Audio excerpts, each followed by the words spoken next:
Assalamualaikum warahmatullahi wabarakatuh. Shalom, Om Swastiastu, Namo Buddhaya, Salam Kebajikan. Yang terhormat Ibu Yolanda SSMPD, selaku dosen mata kuliah Sosiolinguistik. Pada video ini saya akan membahas hasil penelitian saya mengenai peristiwa sosiolinguistik, yaitu ahli kode dan campur kode. Ya, jadi ahli kode dan campur kode adalah dua fenomena penting dalam sosiolinguistik yang sering terjadi dalam masyarakat multilingual. Berikut adalah hal-hal yang perlu diketahui terkait dua konsep ini. Ahli kode adalah peristiwa peralihan penggunaan suatu kode atau bahasa, dialek, atau ragam bahasa ke kode lain dalam situasi berbahasa. Adapun jenis-jenis ahli kode. Yang pertama, ahli kode intern. Ahli kode intern biasanya terjadi antara bahasa-bahasa daerah dalam suatu negara, antar dialek dalam suatu bahasa, atau ragam dan gaya dalam suatu dialek. Misalnya, dari bahasa Indonesia ke bahasa Jawa. Contoh, saat Ina berbicara dengan temannya, dia menggunakan bahasa Indonesia. Dan saat dia berbicara dengan orang tuanya, Ina menggunakan bahasa Jawa. Oke, nanti aku kirim tugasnya lewat chat ya. Aku wes arep makan, Bu. Sampun. Selanjutnya, ada ahli kode ekstern terjadi antara bahasa nasional dengan bahasa asing atau antar dua bahasa asing. Misalnya dari bahasa Indonesia ke bahasa Inggris. Contohnya, kemarin aku pergi dengan orang tuaku jalan-jalan ke museum. That was very refreshing experience I had during my holiday. Selanjutnya, ada faktor penyebab ahli kode. Yang pertama, terjadinya perubahan situasi atau topik pembicaraan. Yang kedua, kehadiran dari orang ketiga. Yang ketiga, terjadi perubahan dari situasi formal ke situasi informal atau sebaliknya. Yang keempat, terjadinya perubahan status sosial antar pembicara dan pendengar.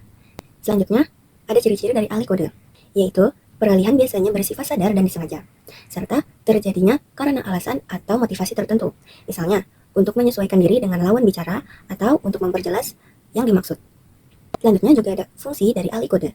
Yang pertama, ada referential, yaitu untuk memberikan informasi tambahan atau klarifikasi. Yang kedua, directive, yaitu untuk mengarahkan atau mengendalikan percakapan.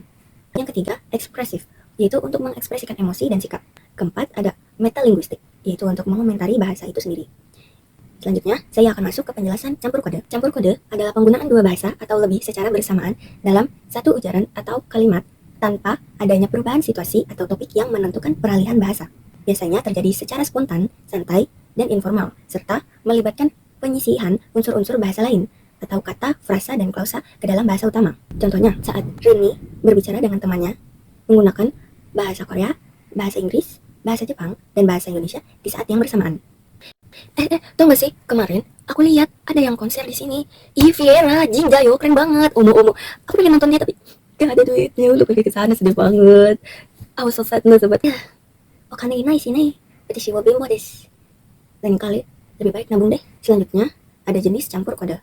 Yang pertama, ada campur kode ke dalam bahasa atau inner kode mixing, yaitu penyisipan unsur bahasa daerah ke dalam bahasa nasional. Misalnya, bahasa Indonesia dengan sisipan kata bahasa Jawa. Wes, rapopo, yang penting dikerjain. Kalau misalkan nggak ngerti kan tinggal tanya. Selanjutnya, jenis campur kode keluar bahasa atau outer kode mixing. Penyisipan unsur bahasa asing ke dalam bahasa nasional. Misalnya, bahasa Indonesia dengan sisipan kata bahasa Inggris. Apakah ada yang membuat kesulitan dalam pembelajaran kuliah hari ini? One thing that makes me it's hard because today pelajarannya itu bahasa Arab sih. Kalau tadi belajar bahasa Arab. Oke. This is not good. Wes aku harap tidur deh. Selanjutnya, ada faktor penyebab dari campur kode.